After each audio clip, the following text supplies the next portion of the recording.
જેને સાંભળવાને કાન છે તે સાંભળે.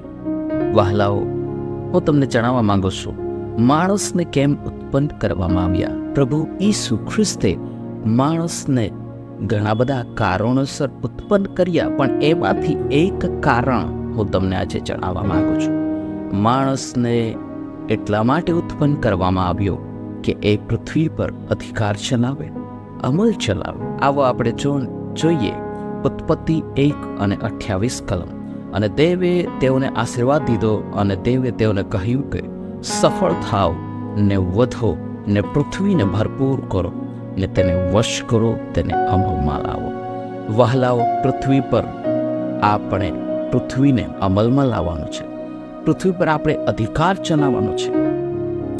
વહાલાઓ, હું તમને કહેવા માંગુ છું, તમને અને મને આ પૃથ્વી પર અધિકાર ચલાવવાને માટે બોલાવવામાં આવ્યા છે. પૃથ્વી પર આપણે જોઈશું માઇક્રોસ્કોપની અંદર તો નાના નાના બેક્ટેરિયાસ છે. પૃથ્વી પર કેન્સરના સેલ છે. પૃથ્વી પર બીમારીના સેલ્સ છે. અંધકાર ક્યાં છે? પૃથ્વી પર છે. બીમારી ક્યાં છે? પૃથ્વી પર છે. વહાલાઓ, એના પર આપણે અધિકાર ચલાવવાનો છે. એટલા માટે પ્રભુ ઈસુ ખ્રિસ્તે આપણને બોલાવ્યા છે.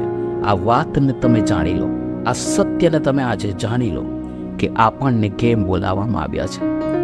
આદમને એટલા માટે ઉત્પન્ન કરવામાં આવ્યું કે એ પૃથ્વી પર અમલ ચલાવી શકે, પૃથ્વીની બધી વસ્તુઓ પર એ અધિકાર રાખી શકે.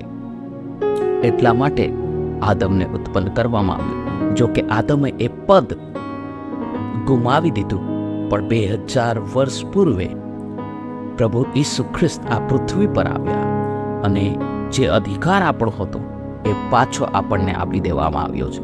એટલા માટે વહાલાઓ, હું તમને કહું છું, આવો અને આપણે પ્રભુની ઈચ્છા પ્રમાણે ચાલીએ અને પૃથ્વી પર આપણે એક અધિકારી બનીએ. પૃથ્વી પર આપણે હરેક જાતની બીમારીઓ પર, હરેક જાતની સિચ્યુએશન પર, હરેક જાતની પરિસ્થિતિ પર આપણે અધિકાર ચલાવીએ. હું માનું છું આ વચન તમને સમજણમાં આવ્યું. Thank you. God bless you.